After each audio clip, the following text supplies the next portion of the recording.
Korev had 6 eyes, and he used every single one of them to watch the human woman walk into the summit chamber on Valeth Prime.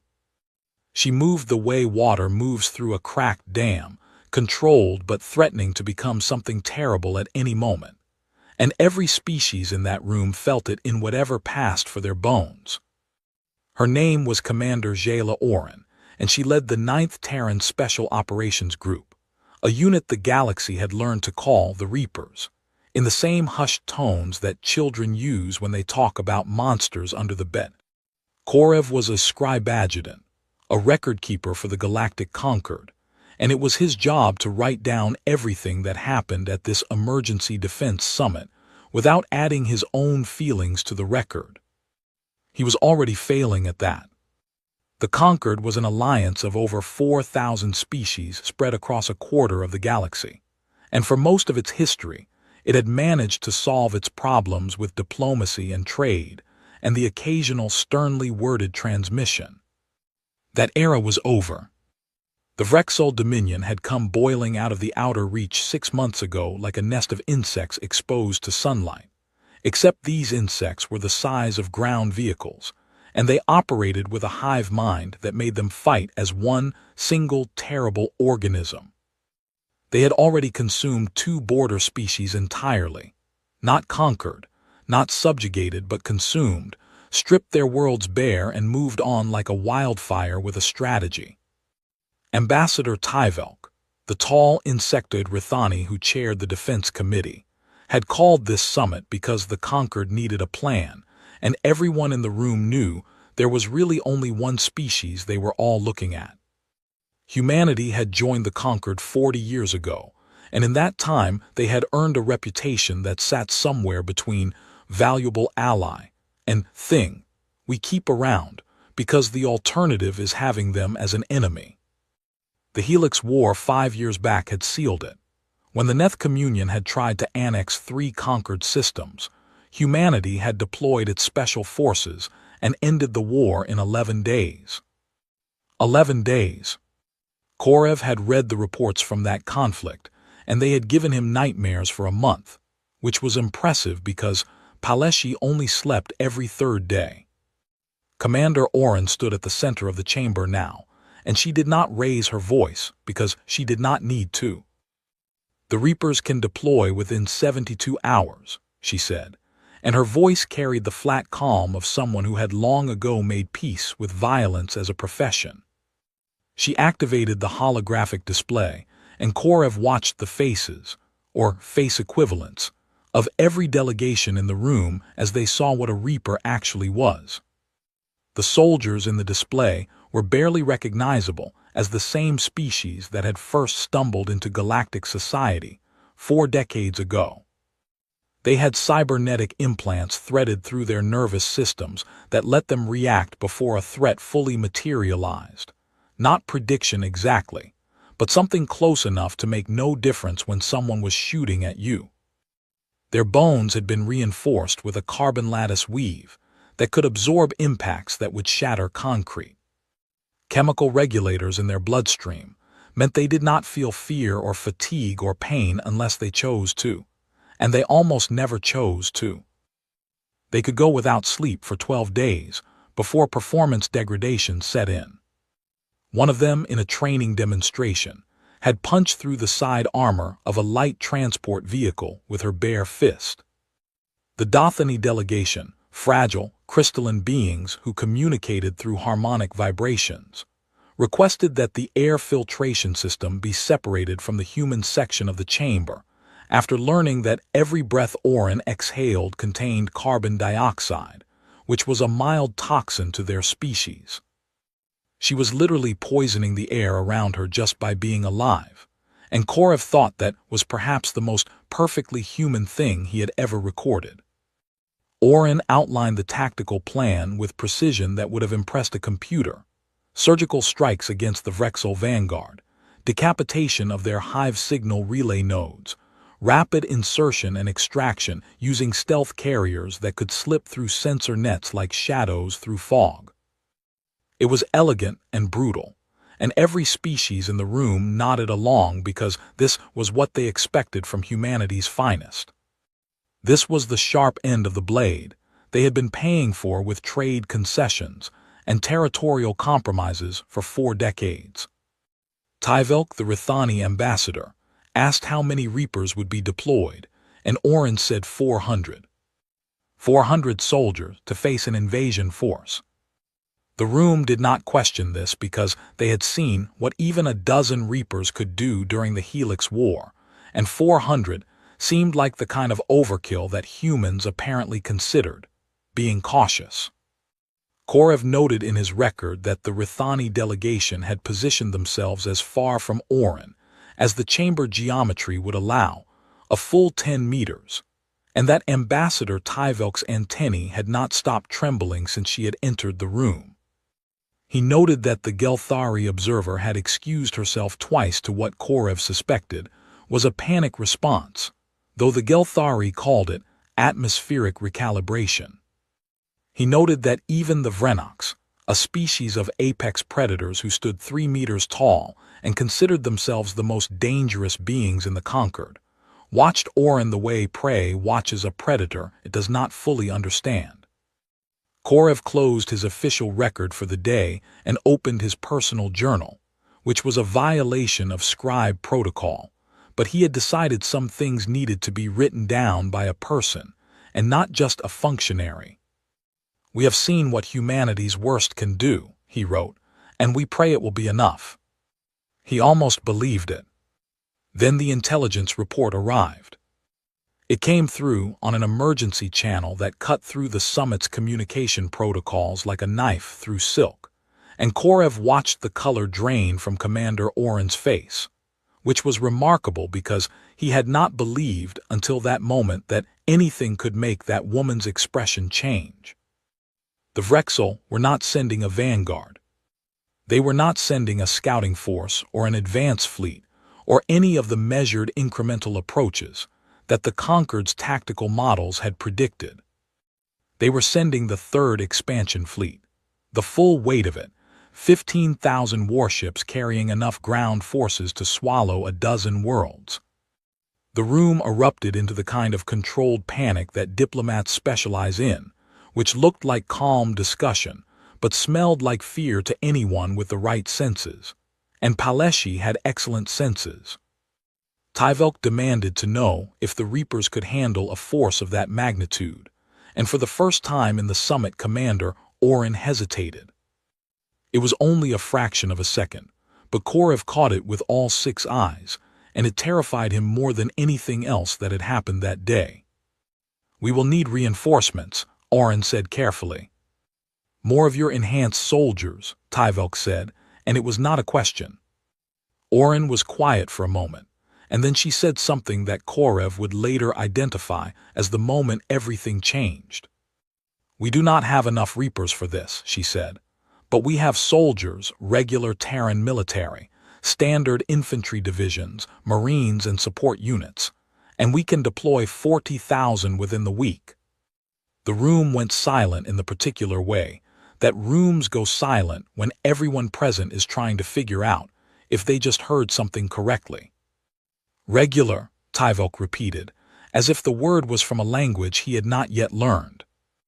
"Unaugmented," Oren clarified, "standard human combat personnel." Korev watched the confusion spread through the chamber like ripples in still water, and he realized that most of the species present did not understand what she meant.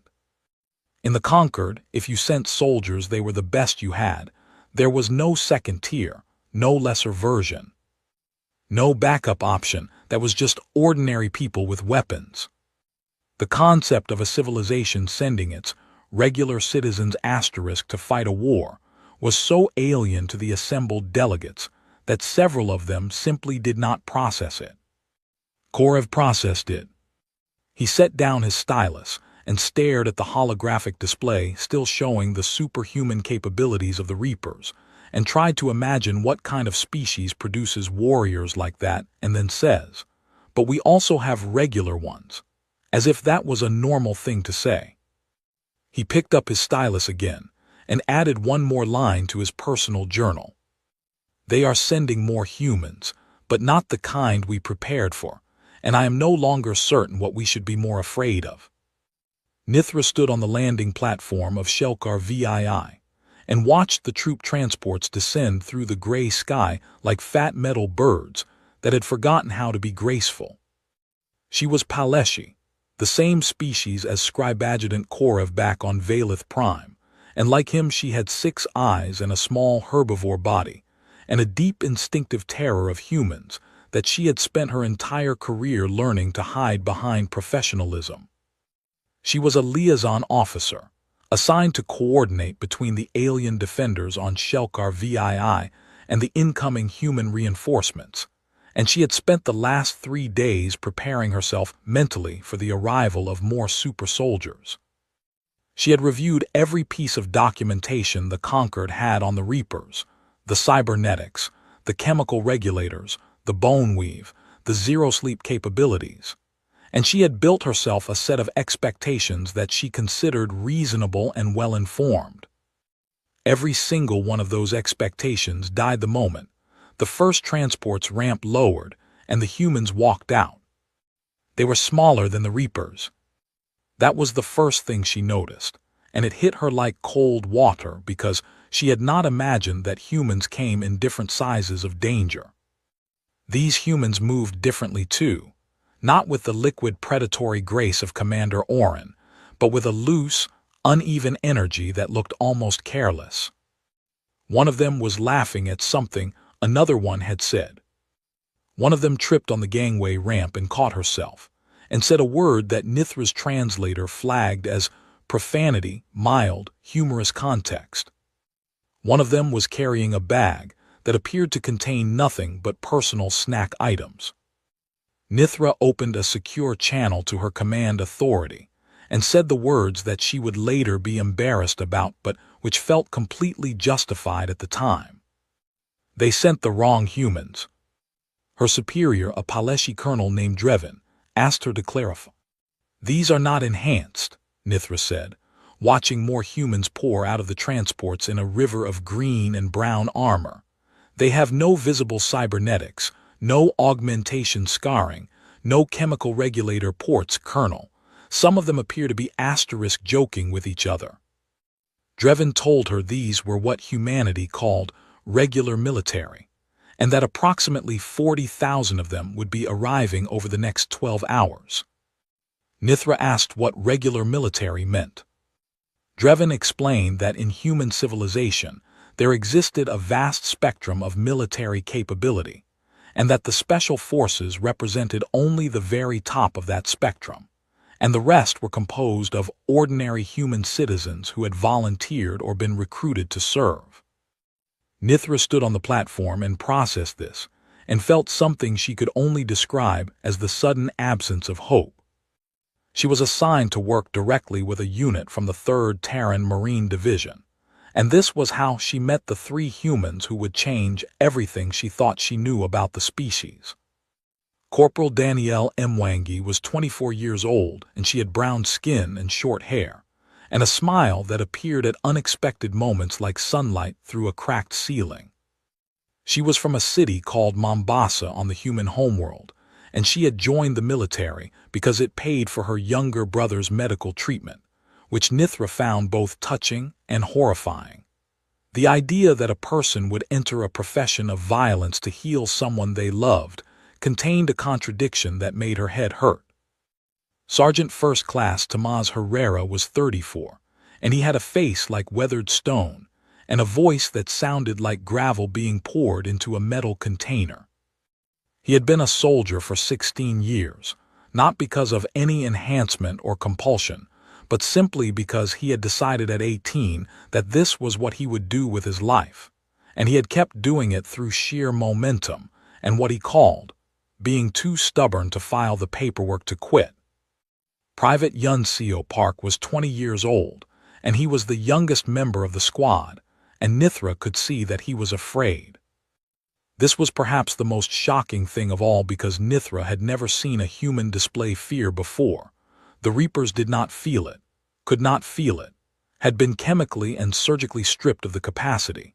And yet here was this young human with wide eyes and nervous hands, and a picture of a small furry animal taped inside his helmet that he looked at when he thought no one was watching.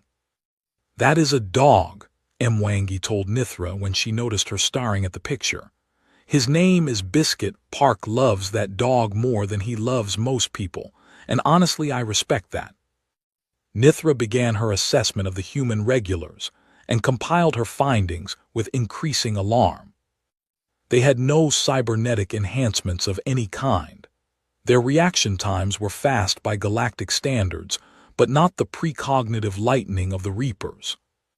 They required sleep every single night, not as an optional maintenance cycle, but as a biological necessity, between 6 and 8 hours of complete unconsciousness, during which they were functionally helpless. They needed to eat multiple times per day, and their nutritional choices were chaotic at best.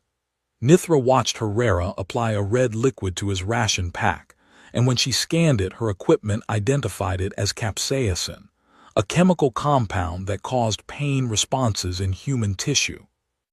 "Are you medicating yourself?" she asked him. "It is hot sauce," Herrera said, "and yes." They experienced a full range of emotions at all times with no chemical regulation. They could be angry and then sad, and then laughing within the span of minutes, and Nithra found this so destabilizing to observe that she had to excuse herself twice to recalibrate her own stress responses.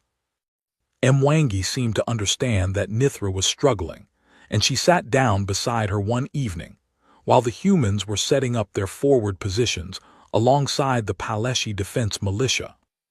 "You were expecting Reapers," Mwangi said. "Yes," Nithra admitted. "And you got us instead." "Yes." Mwangi was quiet for a moment, and then she said, "We are not the Reapers. We are not augmented or enhanced or engineered. We are just people, Nithra, and I know that is probably not what you wanted to hear right now." Nithra looked at this unaugmented human who slept every night and felt fear and ate food that caused her pain for recreational purposes, and who had crossed the galaxy to fight a war because her brother needed medicine. "I do not understand your species," Nithra said. "That is okay," Mwangi said. "Most of the time we do not understand ourselves either." Nithra filed her report that night, and she chose her words carefully, because she knew it would be read by every senior officer in the Concord defense structure. "The Galactic Concord pinned its survival on humanity's warriors," she wrote, "and humanity has sent us its citizens. I am attempting to reconcile this with our strategic requirements. I do not understand the distinction humanity makes between those who are built for war and those who simply choose to participate in it. I am trying not to despair." She reviewed the report and added a final line that she almost deleted but ultimately left in. "The one called Park is afraid. I can see it in him every moment of every hour, and he is still here. I do not know what to make of this." 3 days after the humans arrived, the long-range sensor arrays detected the Vrexol 3rd Expansion Fleet dropping out of faster-than-light travel at the edge of the system. 15,000 warships, carrying enough ground troops to darken the sky of any world they chose to descend upon. The fleet would reach Shelkar VII in 72 hours. Nithra ran to the command post to deliver the report and found Herrera already there, reading the sensor data with the expression of a man who has seen bad news before and has learned that the only useful response is to start making plans. "Where are the Reapers?" Nithra asked, though she already knew the answer. "Pinned down 3 systems away," Herrera said. "They cannot reach us in time." "Then what do we have?" Herrera looked at her, and the lines around his eyes deepened in what might have been a smile or might have been something else entirely. "You have us," he said. Nithra looked out the command post window at the 40,000 unaugmented humans digging trenches and stacking supplies and checking weapons, and telling jokes and eating food that burned their own mouths and sleeping when their bodies demanded it, and being afraid and being brave and being completely and utterly ordinary. And she thought, this is all we have. This is all we have. The sky above Shelkar VII turned the color of a bruise at 1400 hours on the third day, and then the Vrexel came down through the clouds like a plague given form and purpose. The planetary shields held for about 90 minutes before the sheer concentrated fury of 15,000 warships found the cracks and punched through. And after that the orbital bombardment began in earnest, great columns of fire slamming into the surface and turning defensive positions into craters and craters into deeper craters. Nithra was in the forward command bunker when the first drop pods hit the ground less than 2 kilometers from the perimeter, and the sound they made was something between thunder and the scream of metal being torn apart by hands that did not care about metal. The Vrexel emerged from their pods, and Nithra saw them clearly for the first time through the bunker's observation feeds, and every prey animal instinct that 200,000 years of Paleshi evolution had built into her body told her to run. They were enormous, 8-limbed nightmares covered in chitinous armor that looked like it had been grown rather than manufactured, each one standing nearly 3 meters tall with forelimbs that ended in serrated blades of bone and mineral composite. They moved in perfect coordination, not as individuals but as extensions of a single vast intelligence, the hive signal linking them together into an organism that thought with 1,000 brains and struck with 1,000 limbs. The Paleshi defensive lines on the eastern perimeter broke within the first hour. Nithra listened to the communications and heard the panic in the voices of her own people, as the Vrexel pushed through positions that had been fortified for weeks as though they were made of paper. And then she heard something else on the communications network, a human voice, calm and rough like gravel, cutting through the chaos with 3 words. "Hold the line." It was Herrera. Mwanga's squad was dug into a forward position on the western perimeter, and the Vrexel hit them 20 minutes after the first drop pods landed, a wave of chitinous bodies crashing against the human trenches like an ocean made of blades and fury. Nithra watched the feeds and waited for the line to break the way the Paleshi lines had broken, waited for these soft, unaugmented humans to crumble against an enemy that had devoured entire civilizations. The line did not break. It bent badly. There were moments when it looked like a single strong push would shatter it into fragments, but it did not break. Herrera moved through the chaos like a man walking through a storm he had seen before, not the same storm exactly, but close enough that the principles still applied. He did not have precognitive implants telling him where the next attack would come.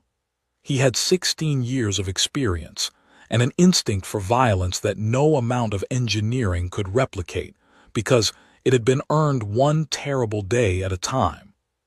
"Keep your head down," he told his squad. "Keep shooting and keep your buddy alive, everything else is details."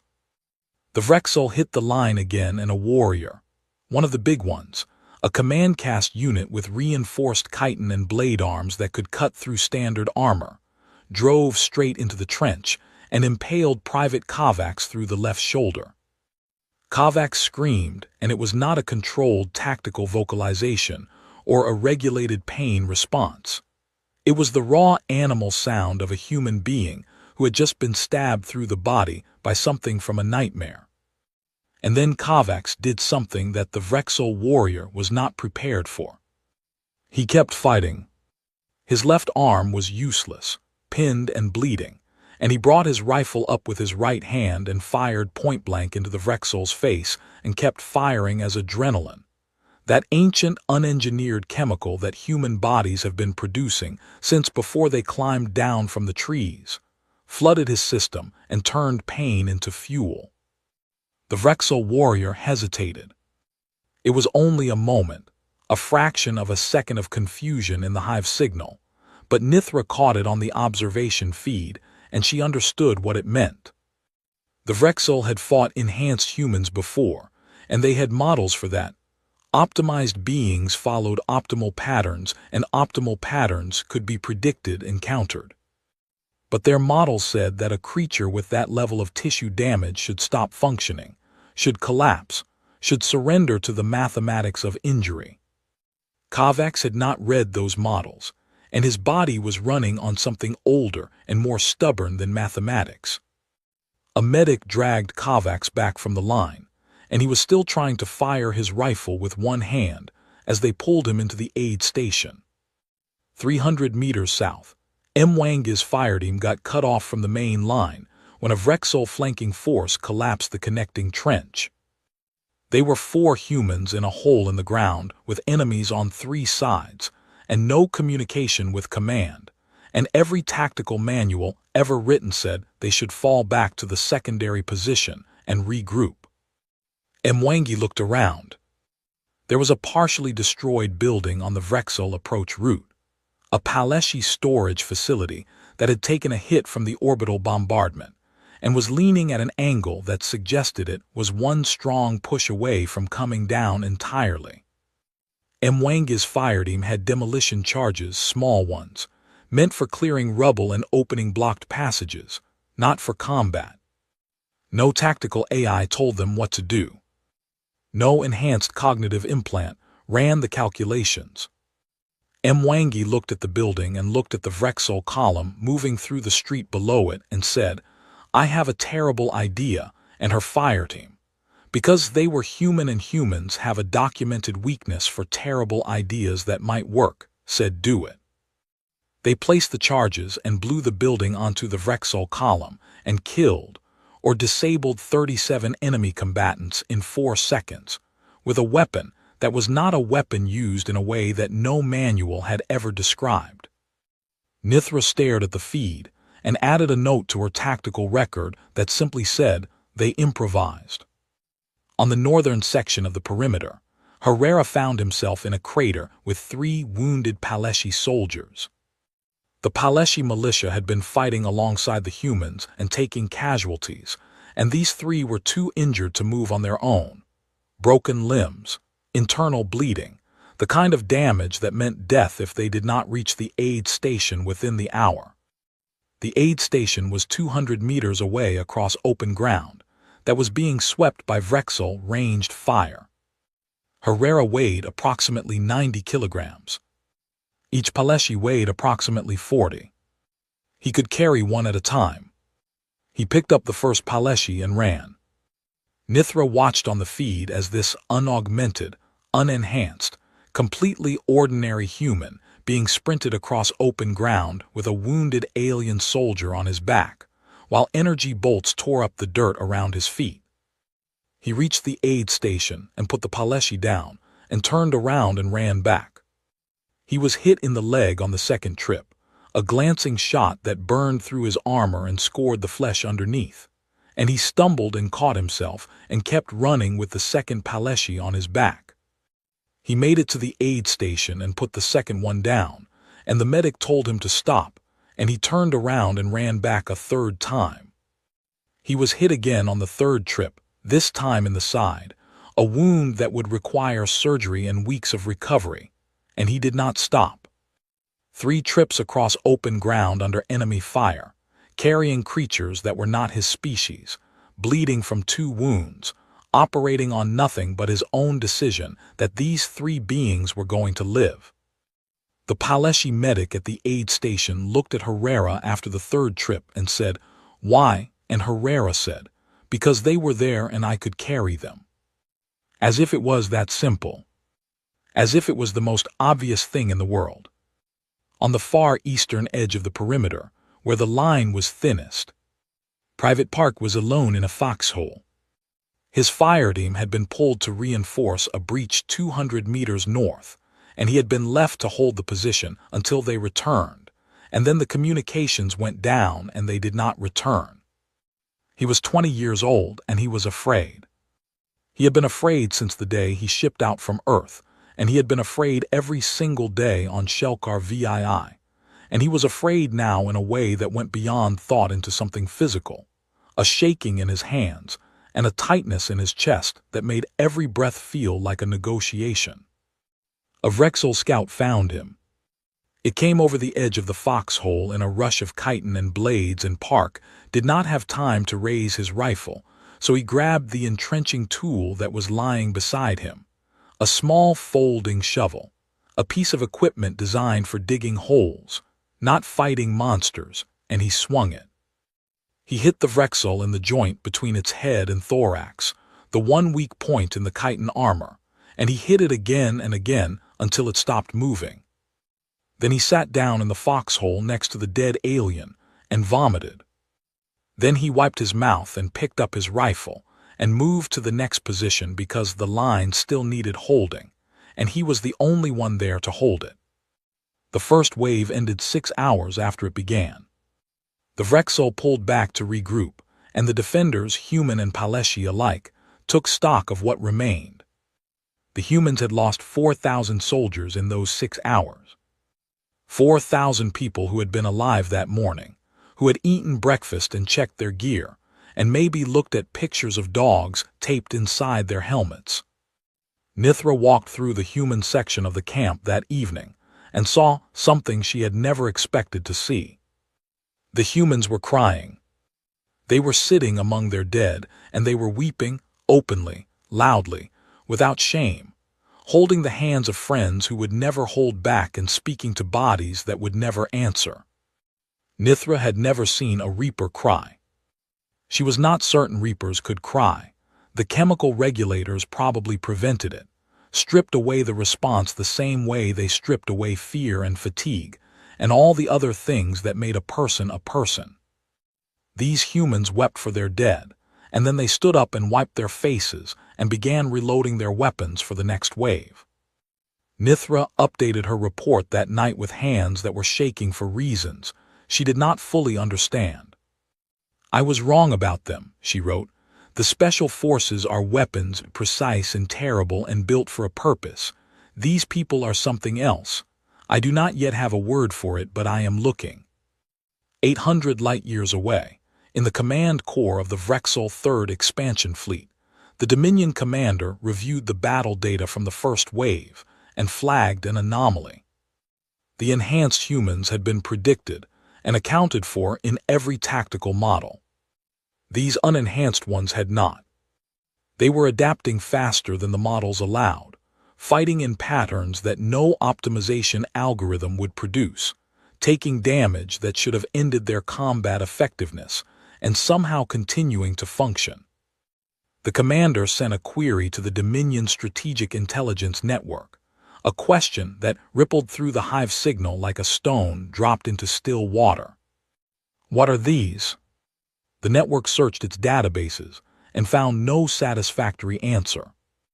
The commander looked at the battle data again, and for the first time in its existence, felt something it did not have a name for, something that in a less disciplined mind might have been called unease. By the 3rd day of the siege, the world had become a landscape of mud and fire and noise that never stopped, and the humans were still there.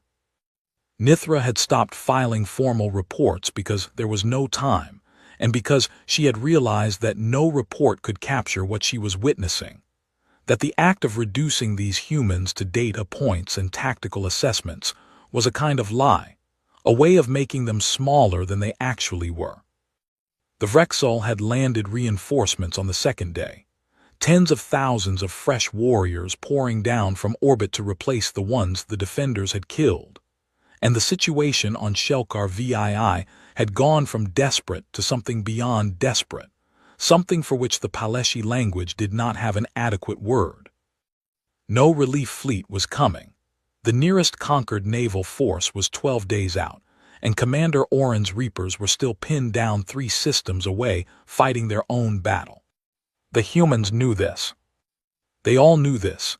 Every soldier on that line understood that there was no rescue coming, and that the only thing standing between the Vrexel and the total consumption of Shelkar VII was them. 40,000 minus 4,000 ordinary people from a planet called Earth who had no business being alive against these odds, and who refused to accept that. They dug in deeper.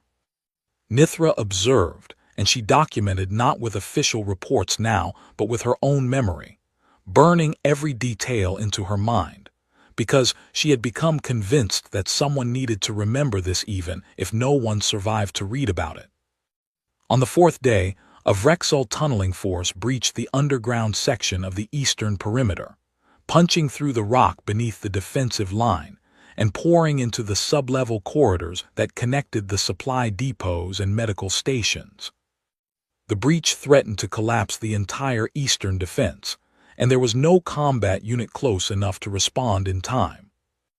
A logistics sergeant named Rivera, a woman who had been a plumber on Earth before enlisting, who had spent her military career managing water purification systems and sewage recycling units, and had never fired her weapon outside of basic training qualification, looked at the breach on her tactical display, and then looked at the base's water recycling system.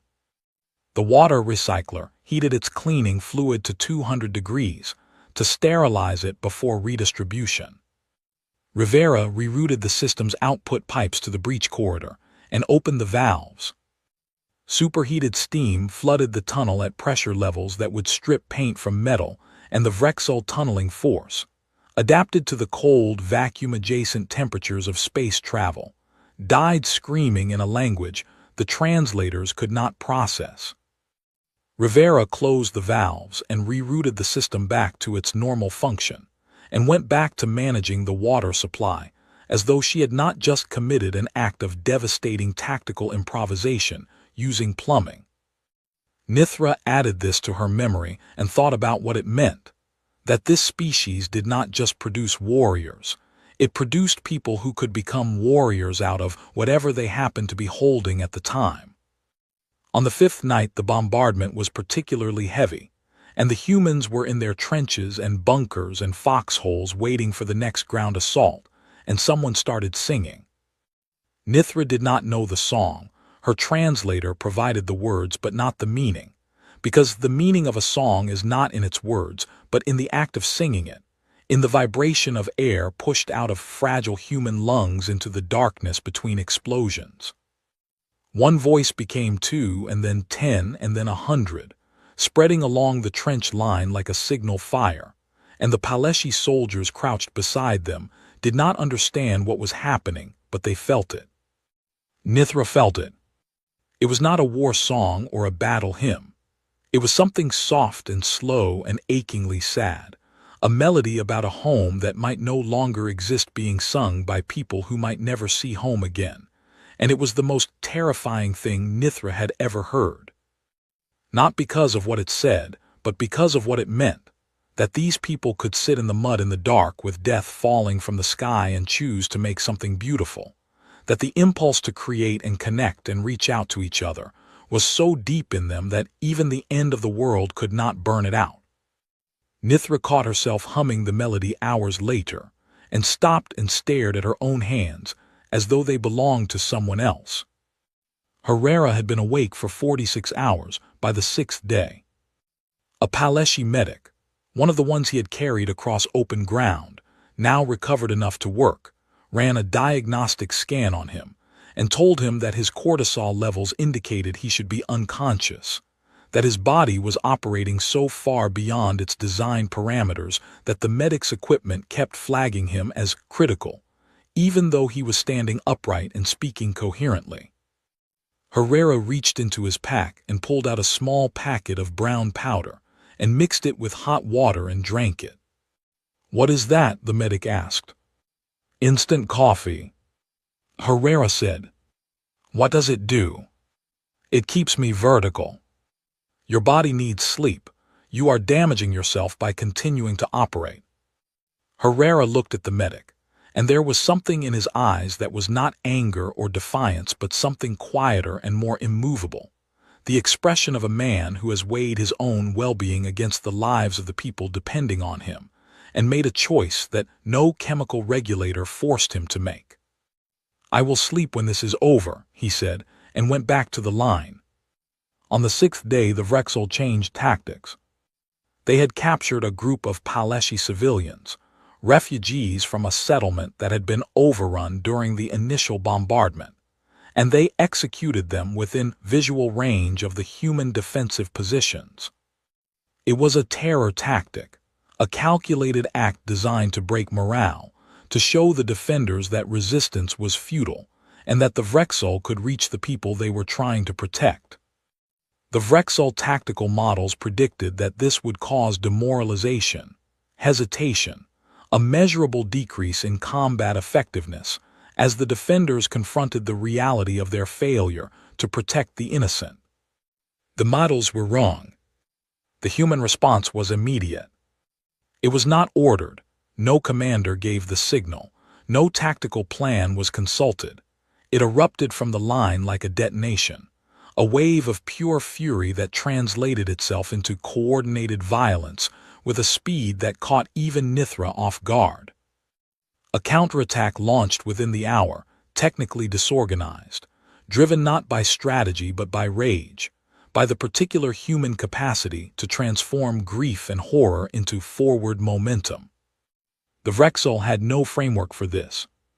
Every species they had consumed had responded to terror tactics the same way, with fear, with paralysis, with the slow collapse of the will to fight. These humans did the opposite. They fought harder, moved faster, hit with a ferocity that exceeded anything the tactical models had predicted, because the models did not account for anger as a fuel source. The counterattack retook 300 meters of lost ground in 90 minutes and killed more Vrexel than any single engagement since the siege began. Mwangi was promoted to sergeant in the field on the 6th day after her lieutenant was killed by a Vrexel sniper. She did not feel ready for the rank. She said so to Herrera when he pinned the insignia on her armor, and he said, "Nobody ever does, that is not the point. The point is you are here and they need you." She held her section for 3 days after that, making decisions that would determine who lived and who died among the soldiers who looked to her for guidance, carrying a weight that no physical augmentation could help with because it was not a weight of the body but of the soul. She lost friends, people she had trained with and laughed with and shared meals with, and at night when the fighting paused, she wrote letters on her datapad that she could not send because the communications satellites had been destroyed. Letters to her brother in Mombasa telling him she was fine, telling him she loved him, telling him to take care of Mama if she did not come back. She never sent them, but she kept writing them because the act of writing was a way of staying human in a place that was trying very hard to strip that away. Park had stopped being visibly afraid somewhere around the 4th day, and Nithra noticed and asked him what had changed. He was sitting on an ammunition crate, cleaning his rifle with the mechanical efficiency of someone who has performed the same action 1,000 times, and his hands were steady now, in a way they had not been when he first arrived. "I am still scared," he said without looking up. "I just got used to it." Nithra considered this and realized it might be the most human thing anyone had ever said to her. Not that the fear was gone, but that he had learned to carry it, to fold it into himself and keep moving, to treat terror as a companion rather than a master. In the command corps of the Vrexel fleet, the Dominion commander was doing something it had never done before. It was revising its models in real time, not because new data had invalidated the old predictions, but because the fundamental assumptions underlying those predictions had turned out to be wrong. The enhanced humans were predictable. They followed optimized patterns because they were optimized beings, and optimized beings converged on optimal solutions. These unaugmented ones were chaotic. They did things that should not work, and then those things worked. They took losses that should shatter unit cohesion, and instead became more cohesive, drawing together in the fire like metal being forged rather than broken. One of the Dominion sub-commanders sent a report that the translation systems rendered into Concord standard as follows. "They are not soldiers in any way we understand the term. They do not optimize. They do not follow predictable patterns. They improvise and adapt and refuse and endure. They are not a military force. They are a phenomenon. The commander read this and made its decision. On the seventh day it would commit everything. Every reserve unit, every support element, every warrior the fleet could put on the ground, to one massive final assault designed to shatter the human line through sheer, overwhelming force. It would end this. Simultaneously, a transmission reached the defenders on Shelkar VII, weak and distorted by the Vrexel jamming but clear enough to understand. Commander Oren's Reapers had broken free of their engagement 3 systems away, and were burning hard for Shelkar VII at maximum speed. Estimated time of arrival, 9 hours. The humans needed to hold until dawn. Herrera heard the transmission and looked at Mwangi, and Mwangi looked at Park, and Park looked at the picture of his dog taped inside his helmet. 9 hours, Mwangi said. 9 hours, Herrera confirmed. Park closed his helmet and picked up his rifle and said nothing because there was nothing to say that the 3 of them did not already know. They would hold or they would die, and there was no third option, and they had made their peace with that arithmetic days ago. Nithra watched them prepare, and she felt something shift inside her, a tectonic movement in the landscape of her understanding, and she thought, I came here expecting weapons and I found something else, something I still do not have a word for, but I am closer now. I am so close. The last night on Shelkar VII began with the sky catching fire. The Vrexel committed everything, every warrior, every war beast, every siege engine and tunneling machine and airborne assault platform they had, and the ground itself seemed to groan under the weight of what was coming, a tide of chitin and blades and hive-driven fury that stretched from horizon to horizon like the end of the world wearing armor. The defensive line buckled in the first 30 minutes. The eastern perimeter collapsed entirely when 3 Vrexel siege engines punched through the wall simultaneously and poured warriors into the gap like water through a broken dam.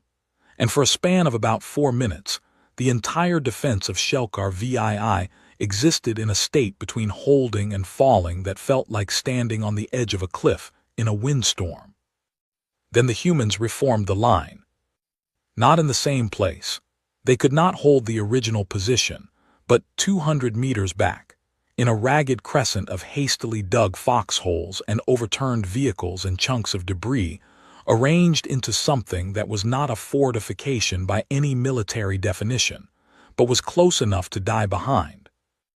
And they did die behind it. Humans fell in numbers that would have broken any species the Vrexel had ever encountered, losses that accumulated minute by minute like sand filling an hourglass. But the ones who were still standing kept fighting with a fury that had gone beyond anger into something primal and absolute. The Paleshi fought beside them. This was something Nithra had not expected, and it filled her with an emotion so large she could not contain it. Her own people, the small six-eyed herbivores who had spent their entire evolutionary history running from predators, standing in the fire next to humans and fighting back. The humans had taught them that, not through orders or training, but through example, through the simple, devastating demonstration that courage was not the absence of fear, but the decision to stand up anyway.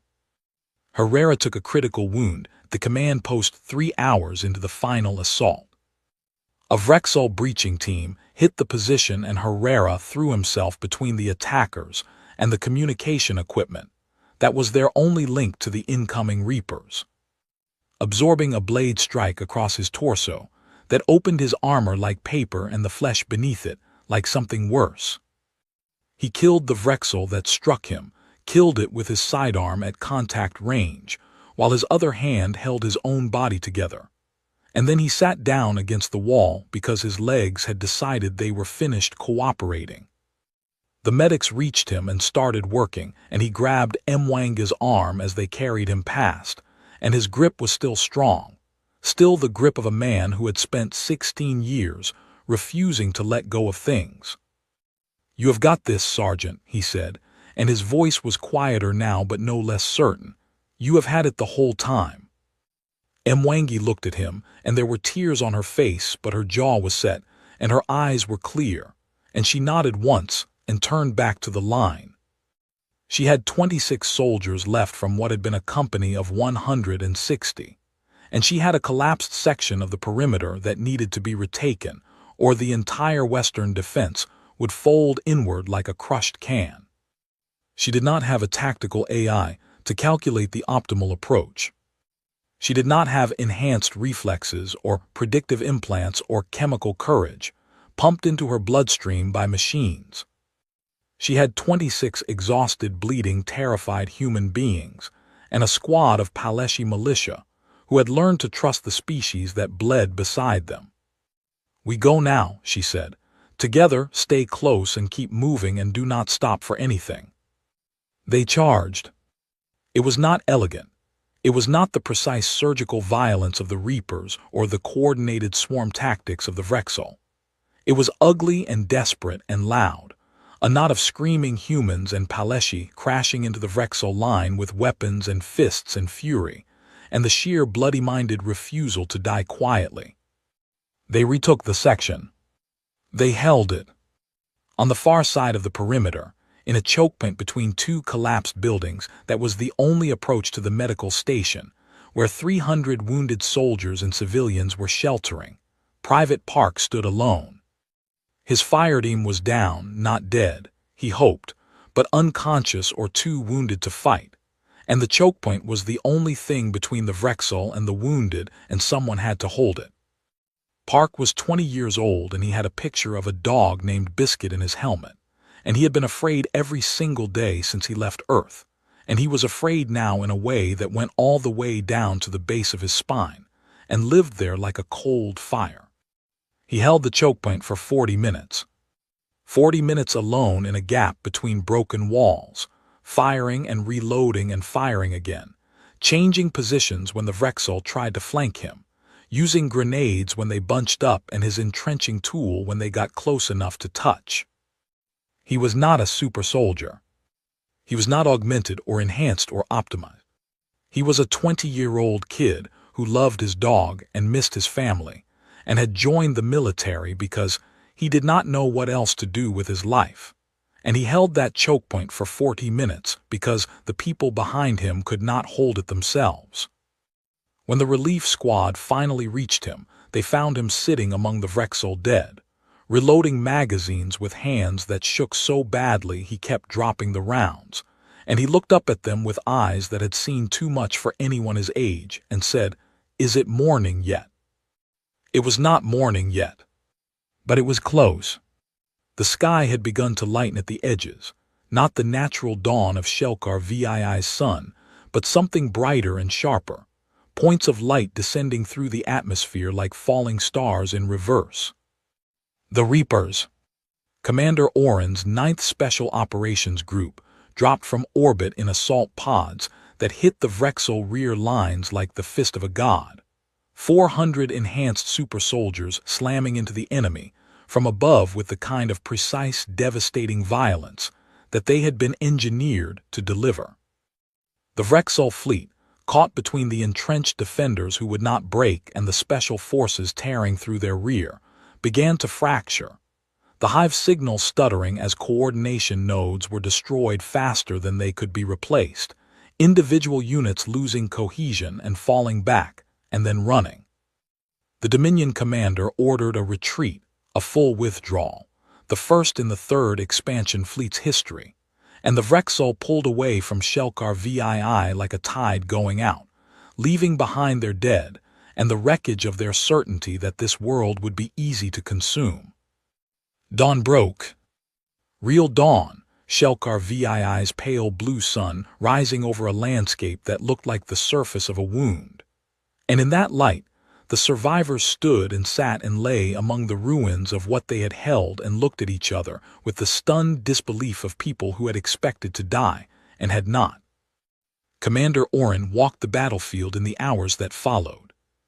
She moved through the wreckage of the human defensive positions, and she saw things that no tactical briefing could have prepared her for, the improvised fortifications built from debris and willpower, The jury-rigged weapons made from repurposed equipment, the patchwork defensive line that had held against a force that should have overwhelmed it 10 times over, held together not by technology or augmentation, but by something older and less quantifiable.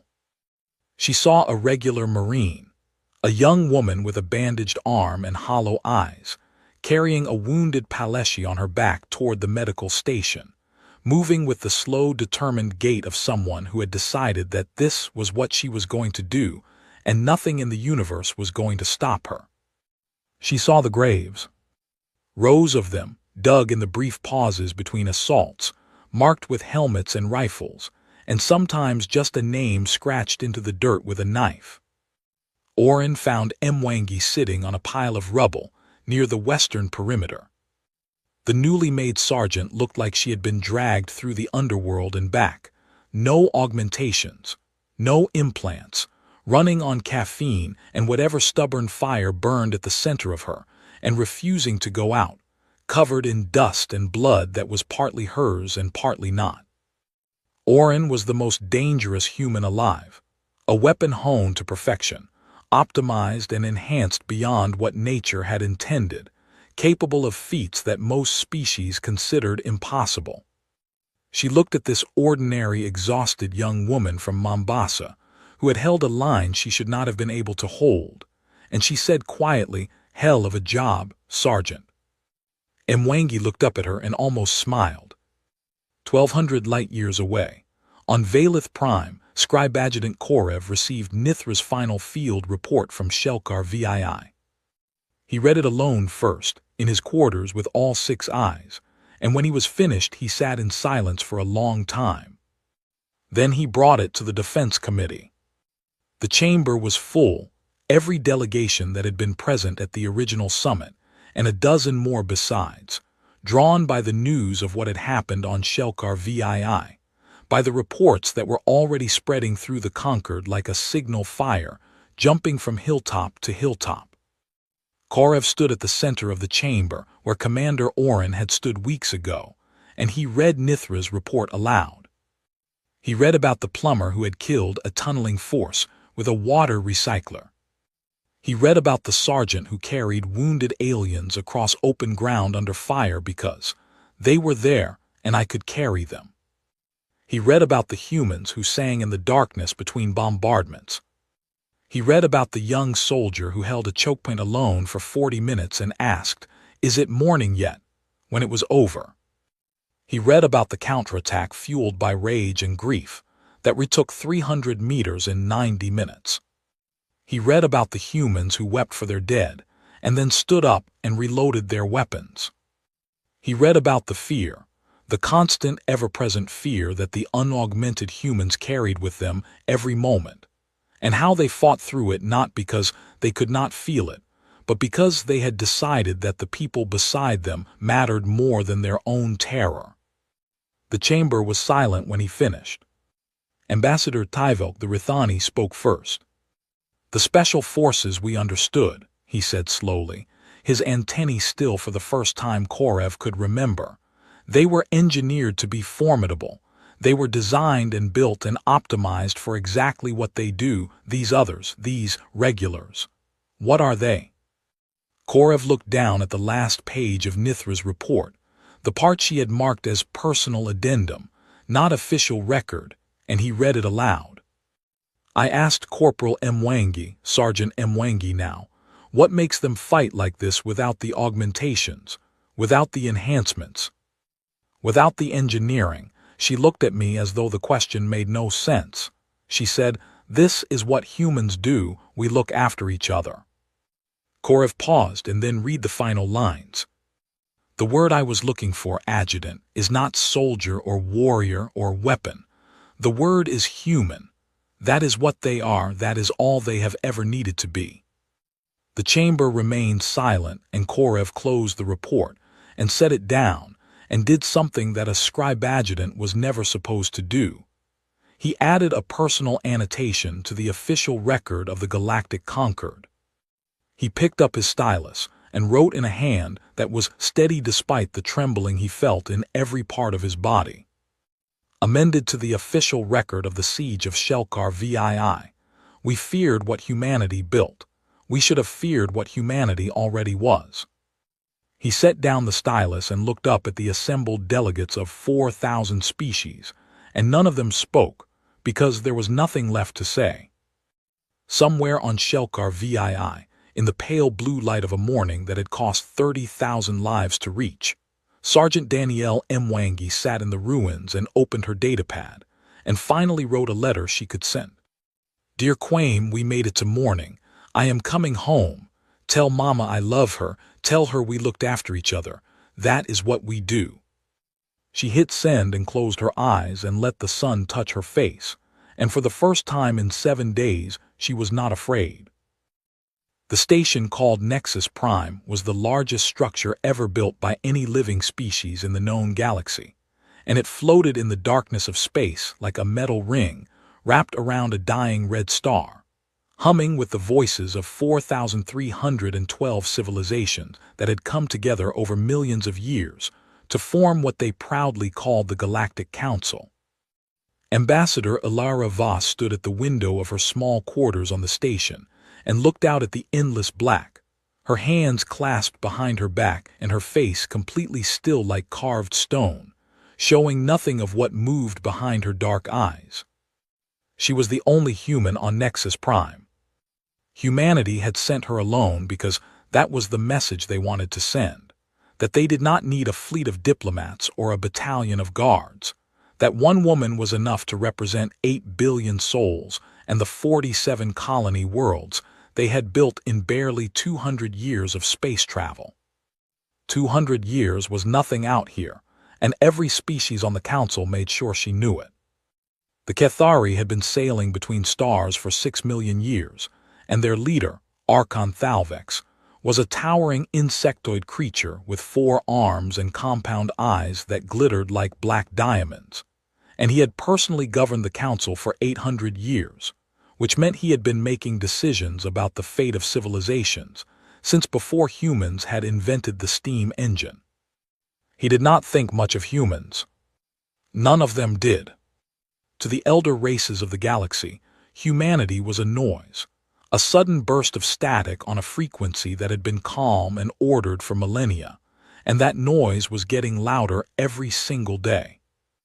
Ilara knew this because she made it her business to know everything, and she had spent the last 4 years on this station watching and listening and learning the way every species moved and thought and feared, filing it all away in the quiet cathedral of her mind, where she kept the things that mattered.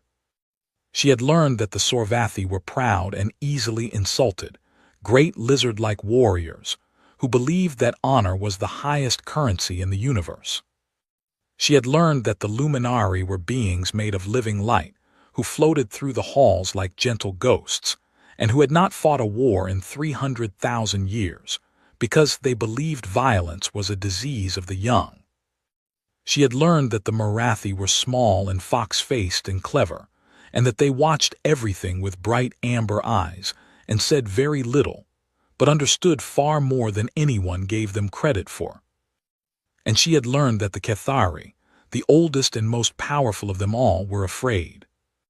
Not of any enemy or any weapon, but of change itself, because when you have ruled for 6 million years, the only thing that can threaten you is something you have never seen before. Humanity was something they had never seen before. The grievances had been piling up for months, and Ilara had read every single one of them with the careful patience of a woman who had once commanded warships, but now commanded only words. The Sorvathi accused humans of mining in restricted nebulae and stealing resources that belonged to elder civilizations. The Kethari accused humans of reverse engineering alien technology in violation of 12 different treaties. A coalition of 30 minor species filed a formal complaint that human cultural exports, their music and their films and their strange addictive foods, were contaminating the youth of other worlds and eroding traditions that had stood for thousands of years. Ilara had smiled when she read that last one because she found it genuinely funny that a species capable of crossing galaxies could be brought to its knees by a cheeseburger and a rock song. But she did not smile now. Tonight the halls of Nexus Prime felt different, and she could feel it the way an old sailor feels a storm before the clouds appear. Something in the air, something in the way the other diplomats looked at her, or rather the way they stopped looking at her, turning their eyes away when she passed as if she had already become something that no longer existed. She had noticed the closed assembly notice on the secure channels 3 hours ago, and it had taken her exactly 40 seconds to understand what it meant. A closed assembly had not been called in over 1,000 years, and the last time it happened, the Council had voted to glass an entire planet, because the species living on it had developed a biological weapon that threatened the whole quadrant. Closed assembly meant someone was about to be erased. And she had not been invited. That told her everything. There was a soft chime at her door, and Alara turned from the window and said the word to open it, and standing in the corridor was Vales, the Marathi diplomat, small and trembling with her amber eyes wide and her fox ears flat against her skull. Vales slipped inside without a word, and Alara closed the door behind her, and they stood in the dim light of the quarters, and Vales reached into her robes and pulled out a small data chip and pressed it into Alara's hand. "They are voting," Vales whispered, and her voice was shaking in a way that Alara had never heard before from the usually composed little creature. Not on sanctions, not on restrictions, not on trade penalties.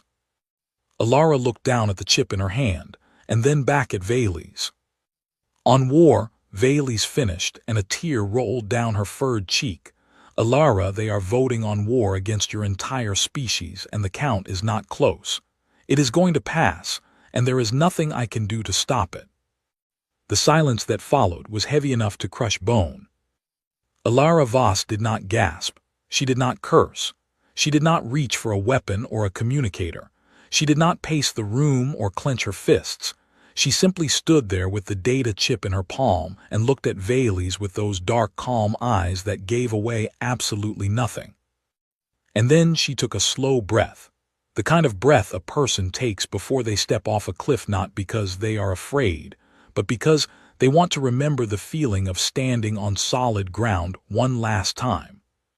"Good," she said quietly, and her voice was so steady it made Vales flinch. "Let them." Vales stared at her, and her amber eyes searched Alara's face for something, for fear, for anger, for madness, for anything at all that would make sense in this moment where the entire galaxy was about to turn its guns on a species that had only been among the stars for 2 centuries. She found nothing. She found only calm. "You knew," Vales breathed. Alara looked back out the window at the dying red star and the endless dark beyond it, and she said nothing for a long moment, and when she spoke again, her voice was barely above a whisper. "We have always known," she said, "from the very first day we set foot on this station, from the very first day they looked at us like insects who had wandered into a palace, we knew this day would come." She turned the data chip over in her fingers once, and then slipped it into her pocket. The only question was when. Vales backed toward the door because something in the room had changed. Something in the air around Alara Voss had shifted the way the air shifts before lightning strikes. And even though the human woman had not raised her voice or moved a muscle, Vales felt suddenly and completely certain that she was standing in the presence of something far more dangerous than anything the Galactic Council had ever faced. Alara looked at her and smiled, and it was a kind smile, a warm smile, the smile of someone who genuinely cared about the frightened little fox woman standing in her doorway. "Thank you, Vales," she said softly. "You should go home now.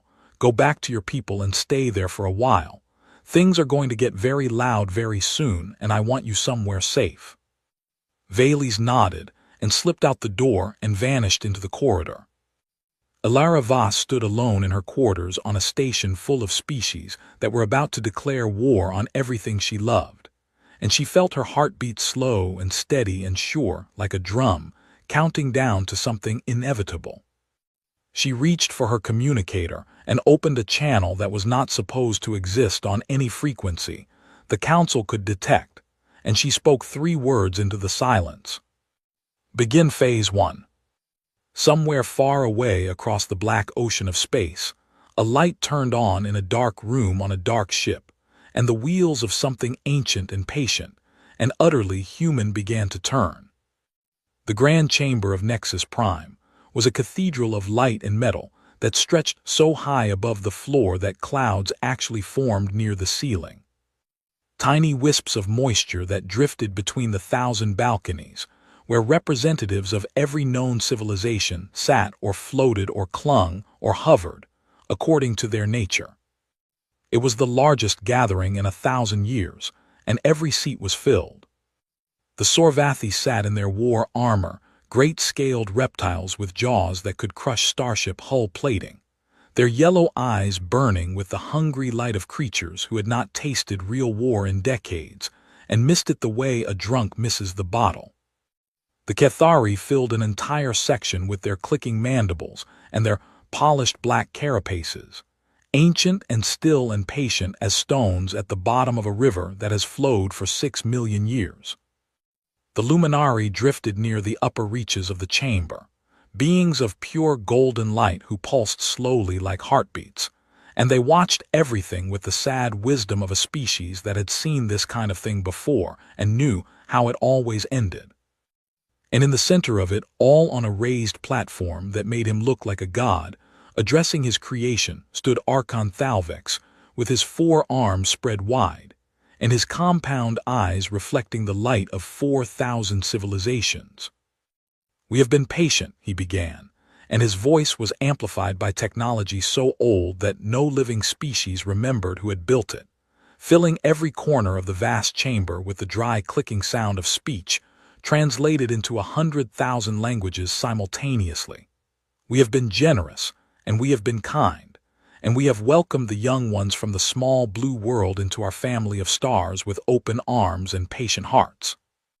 He paused and let the silence do its work. "And they have repaid our kindness with theft, with recklessness, with a hunger that knows no boundary and a speed that knows no caution. They spread like fire across the galaxy, taking what they want and breaking what they touch, and they call it progress." The chamber rumbled with agreement, a sound like distant thunder rolling across a plain. "I have watched them for 200 years, Thalvex continued, "and I tell you now with the certainty of 800 years of leadership and the wisdom of a species that has guided this galaxy since before their world had cooled enough to grow its first tree. They will not stop. They cannot stop. It is not in their nature to stop, and if we do not act now, then in 100 years they will own everything we have built, and in 200 years they will have forgotten we ever existed." He activated a holographic display that filled the center of the chamber with a map of the galaxy, and on it red dots spread outward from a tiny point in the Orion arm like blood spreading through water, each dot a human colony or outpost or mining operation, and the projection showed those dots multiplying and spreading until they covered nearly a third of council-claimed territory. "This is their trajectory," Thalvex said. "This is what patience gets us." The rumbling grew louder. Then Councillor Dran rose from the Sorvathi section, and he was enormous even by Sorvathi standards, a wall of muscle and scale and barely contained violence, and when he spoke his voice was like gravel being crushed under a tank. "I have fought them," he said, and the chamber went quiet because everyone knew the story of the border skirmish 3 years ago, when a small human fleet had somehow dismantled a Sorvathi armada 3 times its size. "I have looked into their eyes through the viewport of my burning flagship, and I will tell you what I saw." He slammed one massive fist against the railing of his balcony, and the metal groaned. "I saw joy," he snarled. "They were not afraid. They were not desperate. They were having fun. They were laughing while they killed my soldiers and singing while they tore my ships apart. And when it was over, they offered us medical aid as if they had not just committed an act of war." He looked around the chamber with those burning yellow eyes. "They are insane," he said. They are a species of death-world predators who spent 10,000 years killing each other for sport and territory and pride. And now they have come to our stars, and they are doing the same thing to us. And if we wait any longer, there will be nothing left to save. The vote was called. Species after species cast their decision into the light of the central display, and Alara Voss watched from a screen in her quarters as the numbers climbed. 4,197 votes for war, 115 against. The Marathi and a handful of other small species voting no, while the rest of the galaxy lined up to destroy humanity. It was not close, and it was never going to be close. 20 minutes after the vote, the doors of the Grand Chamber opened, and a Cathari honor guard appeared at Alara's quarters and informed her that her presence was required, not requested but required, in the chamber to receive the formal declaration. She dressed carefully in a simple dark suit, no armor, no medals, no weapons, and she walked alone through the corridors of Nexus Prime with the honor guard flanking her like pallbearers escorting a coffin. The chamber was still full when she entered, and every eye and sensor and optical organ in the room turned to watch the lone human woman walk across the vast floor to the center platform where Thalvex waited. She looked small down there, one woman surrounded by the assembled might of a galaxy, and that was exactly how they wanted her to look. Thalvex read the declaration in the formal old tongue of the Cathari, and it was translated for her in real time. A long and flowery document that essentially said the Galactic Council had determined that humanity represented an existential threat to galactic stability, and that all military assets of the Council would be directed toward the containment and subjugation of the human species effective immediately. When he finished, the chamber was silent, and 4,312 civilizations waited to see what the human would do. They expected her to beg. They expected tears or rage or threats or desperate last-minute negotiations, the kind of thing young species always did when they realized they had pushed too far and the universe was pushing back. Alara Voss stood perfectly still with her hands at her sides and looked up at Archon Thalvex with an expression that could only be described as polite interest, the way someone might look at a waiter who had just described the daily specials at a restaurant. "Does the human representative wish to offer a response?" Thalvex asked, and there was something in his voice, not quite concern but perhaps the very first seed of it. "The United Human Confederacy acknowledges the Council's declaration," Alara said, and her voice carried through the chamber without amplification because she had learned long ago how to make a room listen. "We will be in touch." That was all. She turned and walked away, and her footsteps echoed in the stunned silence of the greatest assembly in galactic history, and not a single species in that chamber said a word as she disappeared through the doors. Councillor Dran watched her go, and something cold moved through his chest, something that felt uncomfortably like doubt, because he had fought humans before, and he knew what that calm looked like, and it did not look like the calm of someone who had just lost. It looked like the calm of someone who had just won. In her quarters, Alara moved quickly and efficiently, packing nothing because there was nothing here she needed, and she activated her quantum communicator, the one that operated on frequencies the Council did not know existed because human engineers had built it from principles they had never shared with anyone. The connection was instant despite crossing half the galaxy, and on the other end a voice answered, calm and professional and ready. "Protocol Prometheus," Alara said, and the words tasted like iron on her tongue, like blood, like the memory of every war humanity had ever fought. "They took the bait. I repeat, they took the bait. Begin full activation across all sectors, and tell the Admiral the timeline just moved up." "Confirmed, Ambassador," the voice replied. "All assets are standing by. The fleet is ready." Alara closed the channel and stood for a moment in the quiet of her quarters, and allowed herself exactly 3 seconds of something that was not calm, 3 seconds where her hands trembled and her jaw tightened, and the weight of what was coming pressed down on her shoulders like the gravity of a collapsing star. Then she breathed and the trembling stopped, and the mask settled back into place, and she was Ambassador Alara Voss again, the calmest woman in the galaxy. The woman who had just been told that 4,000 species wanted to destroy everything she loved, and had responded by saying, "We will be in touch." She picked up her bag and walked out the door and headed for the docking bay, where a human shuttle was already warming its engines. Behind her, the Galactic Council was celebrating. They had no idea what they had just done. Across the galaxy, the great machine of war began to move, and it was a terrible and beautiful thing to witness. 22 million warships from dozens of species assembled in the staging areas along the border of human-claimed space, and they filled the void with metal and light, and the cold promise of annihilation. Dreadnoughts the size of cities floating beside swarms of fighter craft that moved like schools of silver fish through black water.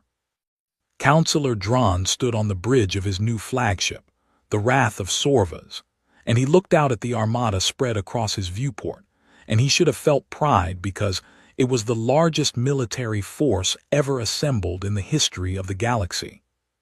Instead, he felt uneasy. He kept thinking about the way Alara Voss had walked out of that chamber, the way she had turned her back on 4,000 civilizations without a flicker of fear, and every time he replayed that moment in his mind, the cold thing in his chest grew a little colder.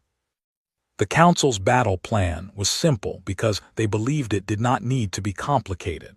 A species that had only been in space for 200 years could not possibly resist the combined might of civilizations that had been building warships since before humans had learned to make fire. The plan was to jump the main fleet directly into the Sol system, humanity's home, destroy their orbital defenses and demand unconditional surrender.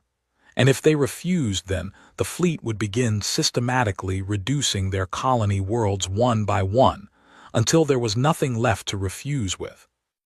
It was a plan built on a single assumption, and that assumption was that the Council understood what humanity was. They did not. In a secure briefing room deep inside a ship that did not officially exist, Admiral Chen Wei stood before a holographic display of the galaxy and addressed the 12 senior commanders of the United Human Confederacy's military forces. "Let me tell you what they think they know about us," he said, and he was a small man with gray hair and quiet eyes, and a voice that never rose above a conversational tone no matter what he was saying. "They think we are young, and they think young means weak, and they think our 200 years in space is the full measure of what we are." He touched the display and Earth appeared, blue and green and wrapped in white clouds. What they do not understand is that those 200 years were built on top of 10,000 years of the most creative and relentless violence any species in this galaxy has ever produced. We fought each other across every continent of our world. We invented weapons that could crack the planet in half, and we actually considered using them. We burned cities and built them again and burned them again, and through all of it, through every war and plague and famine and genocide, we did something that no other species in the Council has ever done. He looked at each commander in turn. We got better at it every single time. The display changed, and now it showed the full scope of what humanity had been building in secret for decades, hidden behind the mask of clumsy expansion and reckless colonization that the Council had been so eager to complain about.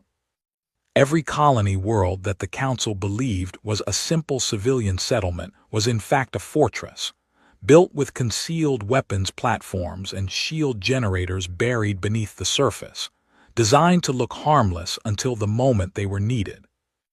Every trade ship in the human merchant fleet had been constructed with a secondary configuration, cargo bays that converted into weapons bays, engine cores that could be overcharged for combat speed, hulls lined with armor plating hidden beneath civilian paint. The diplomatic staff that humanity had placed on stations and outposts across Council space were not just diplomats. They were intelligence officers trained in espionage and sabotage, and the quiet art of being exactly where you need to be when everything goes wrong. And Ambassador Ilara Voss was the keystone of the entire operation. Admiral Chen pulled up her file, and it filled the display with a service record that would have made the Council's blood run cold if they had ever seen it. Before she was an ambassador, she was Supreme Commander of the Black Fleet, humanity's most secret and most dangerous military division, a covert force that operated in the spaces between stars where no one was watching. And she had been placed on Nexus Prime not because humanity needed a diplomat, but because they needed their best strategic mind inside the enemy's house, when the war they had always known was coming finally arrived. She has been feeding us intelligence for 4 years. Chen said every species, every weakness, every fleet movement, every political alliance, every fear and every blind spot. She mapped them all and she sent it all home. He paused, and something that might have been a smile crossed his face. And they thought she was just a diplomat. But the greatest secret of all was the Prometheus network. For the last 30 years, every human ship that had traveled through Council space had left something behind. A tiny device no larger than a grain of rice attached to the hull of a space station, or buried in the ice of a comet, or drifting in the shadow of a moon. And each of these devices was a node in a faster-than-light communication network that now spanned the entire galaxy. The Council did not know it existed, and that meant humanity could see everything, hear everything, coordinate everything, and the Council would never understand how they were doing it. "We know their battle plan," Chen said. "Councillor Dran will lead the Vanguard fleet into Sol, expecting to find a scared young species hiding behind its moon and hopping for mercy." He shut off the display, and the room went dark except for the glow of his commander's eyes. He is going to find something very different. Meanwhile, on her ship racing back toward Earth, Ilara Voss sat in her quarters and read the intelligence reports flowing in from the Prometheus network, and she watched the Council's armada assembling like a man watches storm clouds, gathering on the horizon, knowing that he has already built his shelter and stocked it with everything he needs. Vales had transmitted the complete Council battle plans just as they had arranged, and every movement, every formation, every supply route was now displayed on Ilara's screen like a game board, where she could see every piece on both sides. She opened a channel to Admiral Chen. "They are coming in exactly the way we predicted," she said. "Dran leads the vanguard, main fleet follows in 3 waves, supply lines running through the Verath corridor." "And the 115 who voted against?" Chen asked. "Their systems are marked on every targeting computer in the fleet." Ilara said, "No human weapon fires within 10 light years of any of them. They stood for us when no one else would, and we do not forget that." "Understood," Chen said. "What about the Luminari?" They abstained. Ilara considered this for a moment because the Luminari were ancient and wise, and they had not voted for the war, but they had not voted against it either, and that kind of silence was its own message. "Leave them alone," she said. "They knew what they were doing, and when this is over they will remember that we understood." The final pieces moved into position across the galaxy like the gears of a clock that had been wound for decades, and was now ready to strike the hour. Human fleets vanished from their patrol routes, and colony worlds went dark one by one, and trading ships stopped transmitting, and across the whole vast territory that humanity had claimed in its brief explosive reach into the stars, there was suddenly nothing but silence. On the bridge of the wrath of Sorva's counselor, Dran gave the order, and 22 million ships jumped into faster-than-light travel, and the stars stretched into lines of white fire, and the greatest armada in galactic history hurled itself toward the small blue world where humanity had taken its first steps.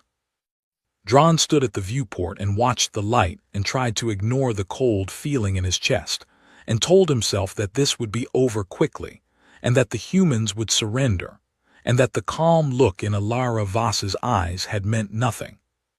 He almost believed it.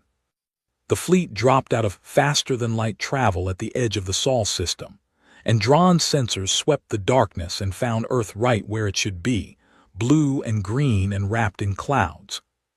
And the moon beside it and Mars beyond it, and the gas giants in their ancient orbits. Everything was where it should be. Except there were no signals, no transmissions, no ships, no orbital platforms, no defense stations, no life signs on any frequency that the sensors could detect, 8 billion humans and 47 colony worlds, and a military that had somehow defeated a Sorvathi armada had simply vanished as if they had never existed. The Sol system was completely silent.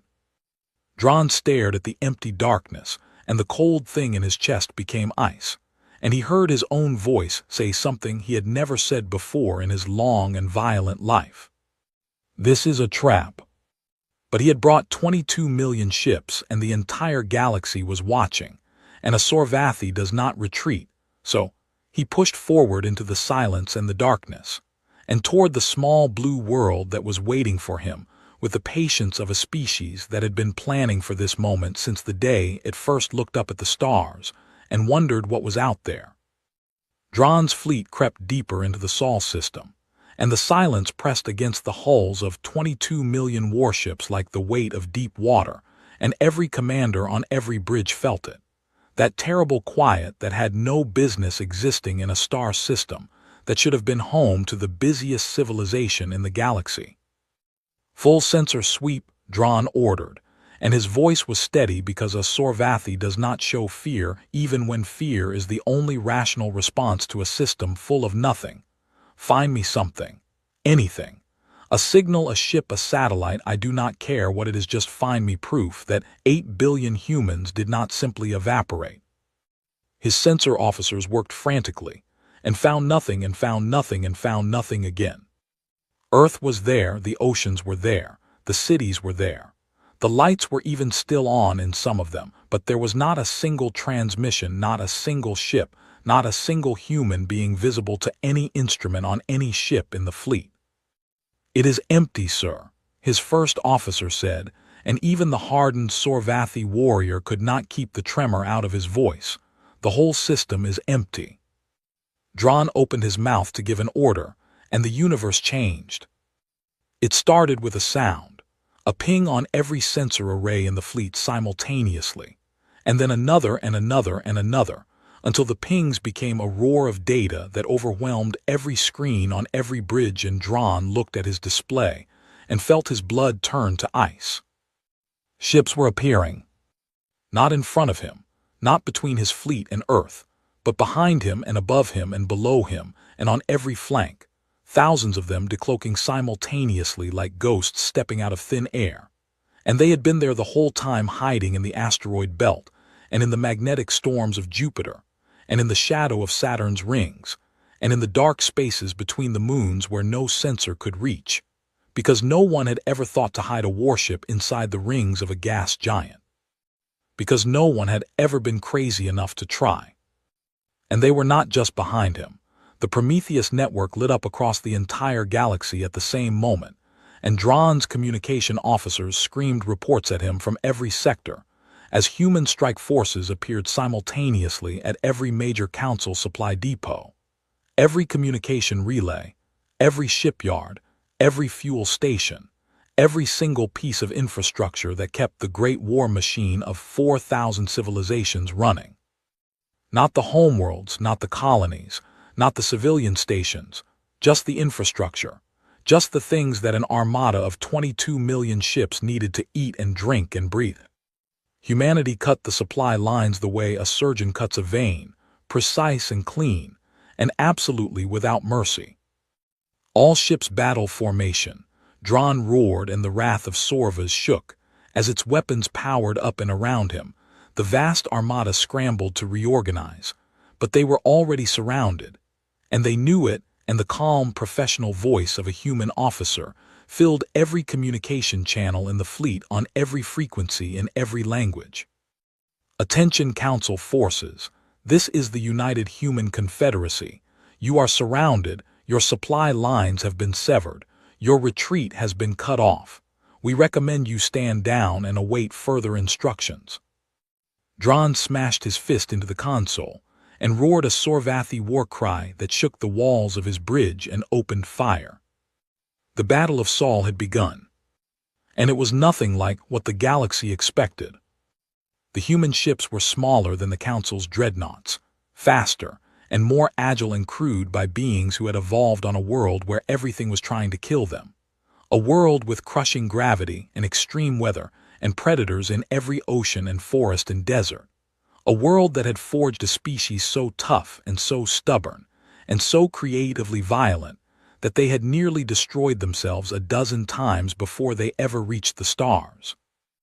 Human pilots flew their ships the way human soldiers had once ridden horses into battle, with a wild, reckless joy that terrified every species that witnessed it, pulling maneuvers that would kill any other pilot in the galaxy, because no other species could survive the G-forces that humans shrugged off like mild discomfort.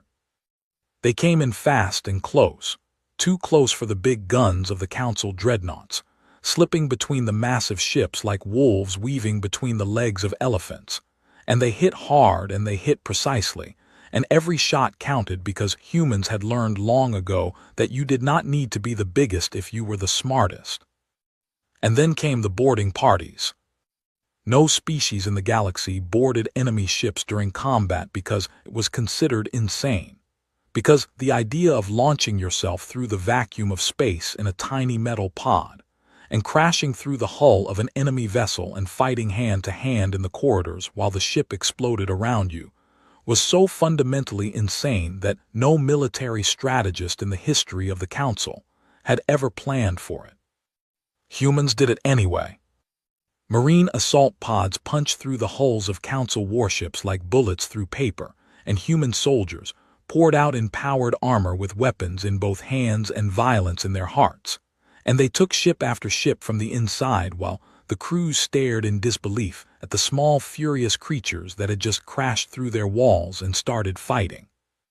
The Sorvathi were the only species that put up a real fight in close combat, and the battles inside their ships were brutal and savage, and the corridors ran with blood of two colors, red and green, and both species fought with everything they had because Sorvathi and humans were more alike than either would ever admit, both children of violent worlds, both forged in the fire of endless conflict, both incapable of surrender.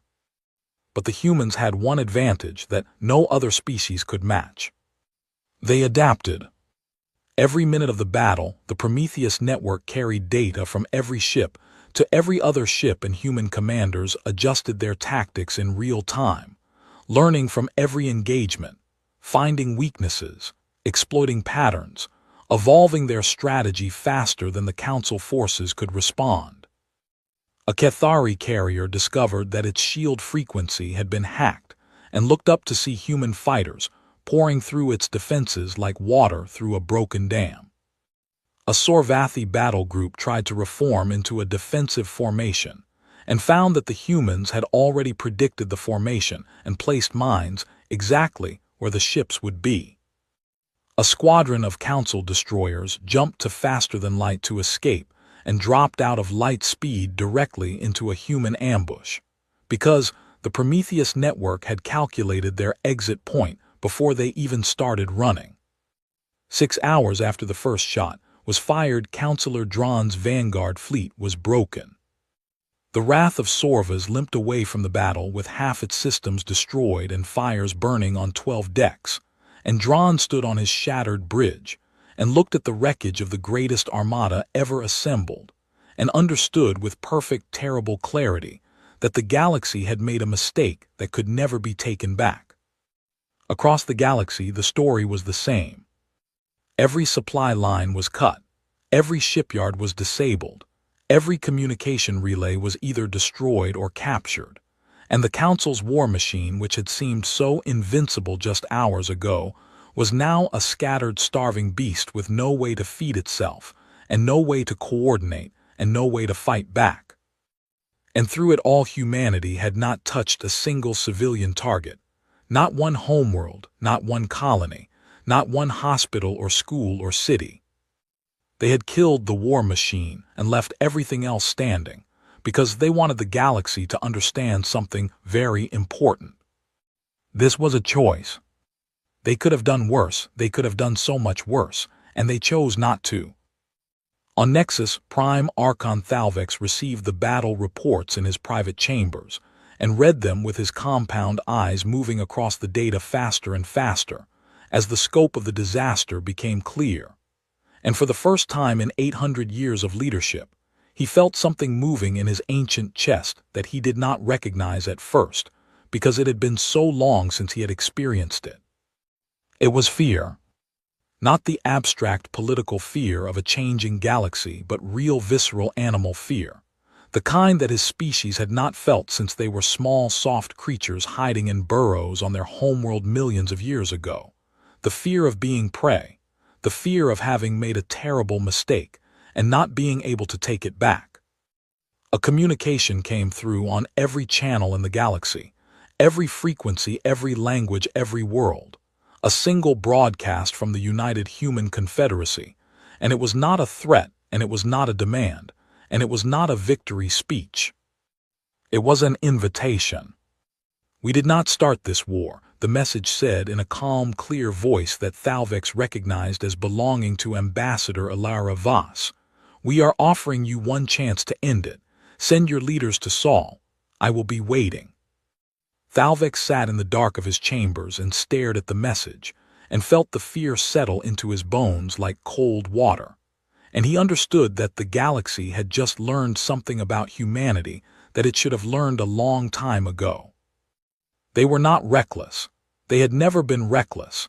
Every clumsy expansion and every broken treaty, and every act of defiance that the Council had interpreted as the blundering of a young species had been calculated with the precision of a species that had been planning wars for 10,000 years. And now the war was over before it had truly begun, and the only question that mattered was what the humans would do with the galaxy they had just taken by the throat. Thalvex stood and began preparing for the journey to Sol. He had no choice, and he knew it, and for the first time in his very long life, he was not the one in control. The chamber had been built inside the belly of a human dreadnought called the Perseverance, and it orbited Earth in a slow, patient circle that gave every viewport a rotating view of the blue planet below. And the chamber itself was designed to look almost exactly like the Grand Chamber on Nexus Prime, except for one critical difference. This time humanity controlled the stage. They arrived in small groups, the leaders and commanders and diplomats of the civilizations that had voted to wipe humanity from the stars, and they came in ships that had been granted safe passage through human-controlled space, and they docked with the Perseverance and walked through its corridors, and every single one of them felt the weight of the ship around them, the hum of engines that were still very much armed, and the quiet footsteps of human marines standing at every junction, watching with calm, professional eyes. The Marathi came first because they had nothing to fear, and Valise walked through the corridors with her amber eyes wide, and her fox ears turning at every sound, and she was escorted to a seat of honor at the front of the chamber, because humanity remembered its friends. The Luminari drifted in like golden clouds, and settled near the ceiling, and pulsed with slow, thoughtful light, and said nothing because the Luminari rarely said anything, but always understood everything. The minor species filed in, hundreds of them, small and frightened, and wondering what the humans would demand from a galaxy they had brought to its knees in less than a day. And then came the ones who had voted for war.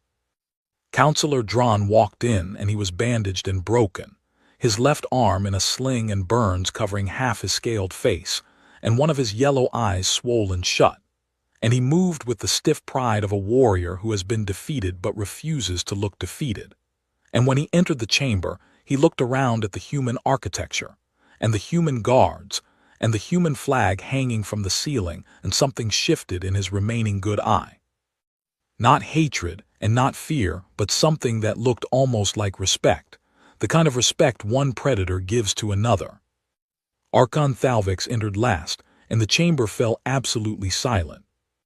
He looked old, older than anyone had ever seen him look, as if the last 48 hours had added 1,000 years to his already ancient frame, and his compound eyes swept the room with the slow, careful gaze of a creature that was seeing the world differently for the first time in 8 centuries.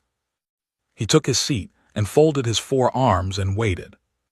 The doors at the far end of the chamber opened, and Alara Voss walked in. She wore no armor, no medals, no insignia of rank, no weapon at her hip, just a simple dark suit, the same one she had worn the day they declared war on her species.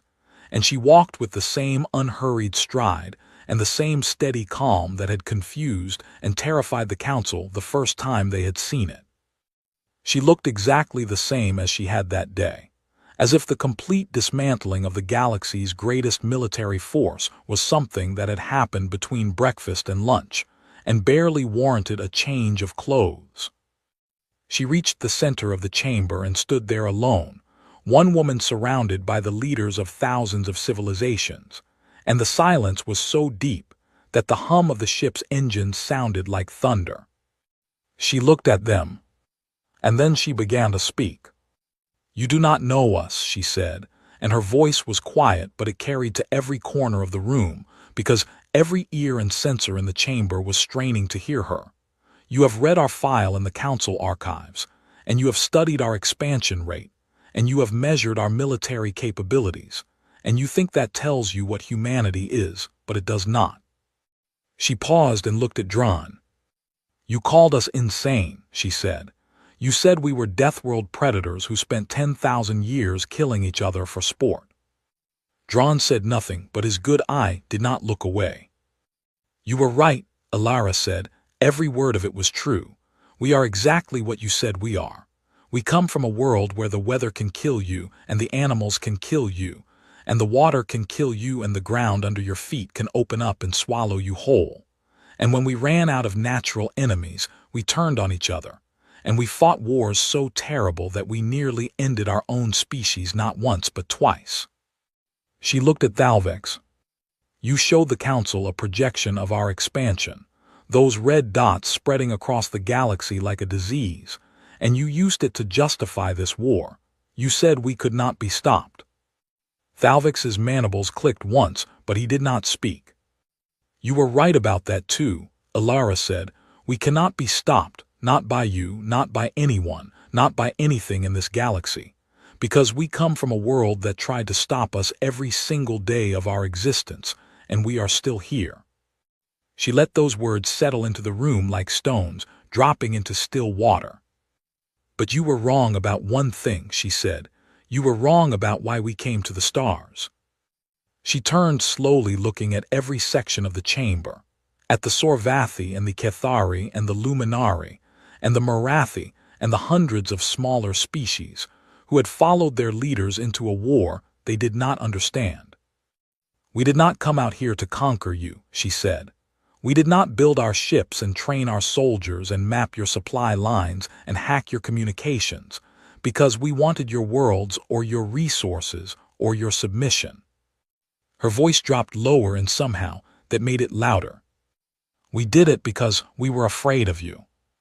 The silence changed. It became something else, something almost alive.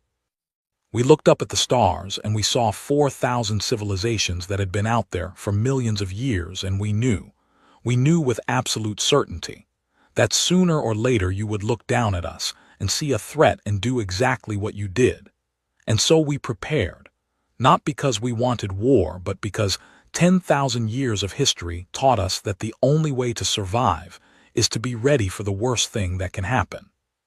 She straightened and her eyes were bright and clear, and there was no anger in them and no triumph and no pride.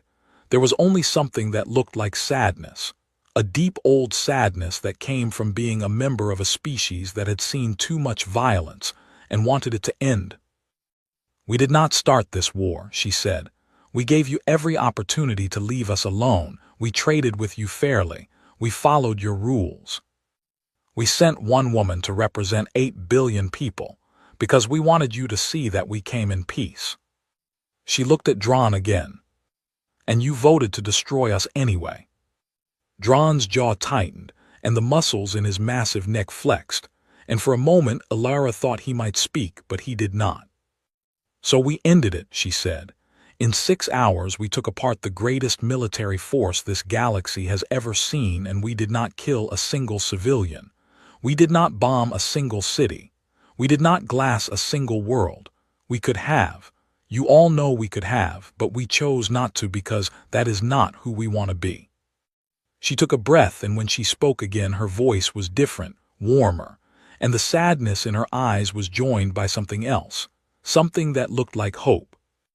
"We have 115 friends in this room," she said, "species who voted against the war, who stood up and said no when it would have been easier to say yes.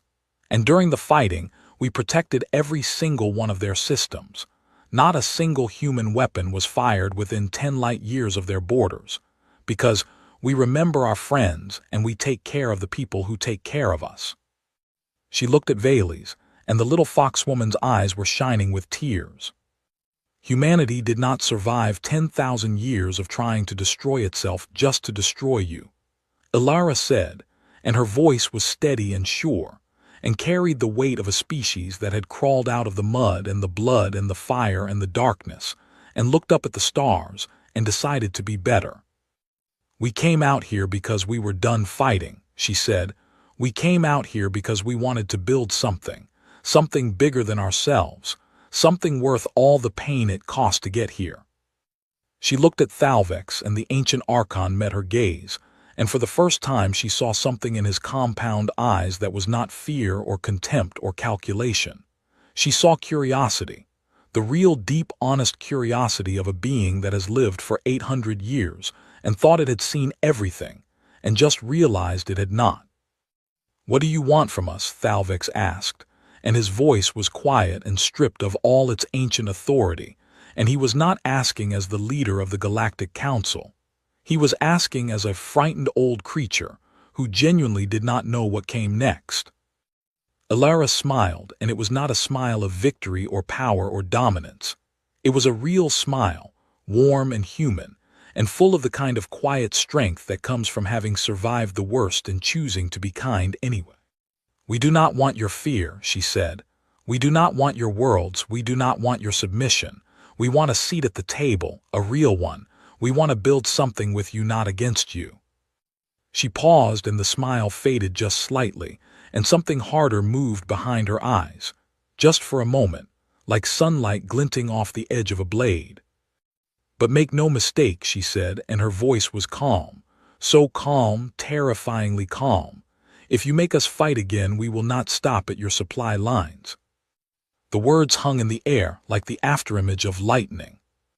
And then the hardness was gone and the warmth returned, and she extended her hand, palm open, fingers spread, the oldest human gesture of peace, an offer that said, "I am unarmed, and I am reaching for you, and I am choosing trust over fear." "So," she said, and her voice was gentle now, gentle as a mother speaking to a frightened child, gentle as the first light of morning after the longest night, "shall we start over?" The chamber was frozen, and the galaxy held its breath, and 4,312 civilizations watched one human woman stand alone with her hand outstretched and wait. Dron looked at that hand, and his jaw worked and his eye burned, and then slowly, painfully, he lowered his great scaled head in a nod that cost him more than any battle he had ever fought. The luminari pulsed bright gold, all of them at once, and it was the first time anyone had seen them react to anything in 10,000 years. Valles was weeping openly and smiling, and her amber eyes were full of light. And Archon Thalvex, the oldest living leader in the galaxy, a being who had governed 4,000 civilizations for 800 years with absolute authority and unshakable certainty, looked at the small human woman with her hand extended and her eyes full of hope, and he felt something crack inside his ancient chest, something that had been frozen for so long he had forgotten it was there. He reached out with one of his forearms, and his ancient hand trembled as it moved toward hers, and his mandibles clicked softly in the Cathari expression that meant something between a smile and a prayer. He took her hand, and the chamber erupted, Not in anger and not in outrage and not in the cold, calculated applause of politicians performing unity, but in something raw and real and unexpected, something that sounded almost like relief, almost like joy, almost like the first breath after nearly drowning, almost like hope. Outside the viewport, Earth turned slowly in the sunlight, blue and green and alive. The small, fierce world that had made a small, fierce species that had nearly destroyed itself 100 times and survived every time and crawled back to its feet every time and kept going every time because that was what humans did. They kept going. And now they would keep going together with the rest of the galaxy, not as conquerors and not as subjects, but as partners, equals, builders of something that had never existed before. Something that would take all of them, every species, every world, every voice, to create. Ilara Voss held the hand of the oldest being in the galaxy and looked out at the stars, and for the first time in her life, she felt the weight lift from her shoulders, the weight of preparing for a war she never wanted, and she let herself believe that maybe, just maybe, the best days were not behind them. They were ahead, and all it had taken was one woman standing calm at the center of a storm and choosing to extend her hand instead of closing her fist. The galaxy would remember this day for a very long time. And humanity, as always, would keep going.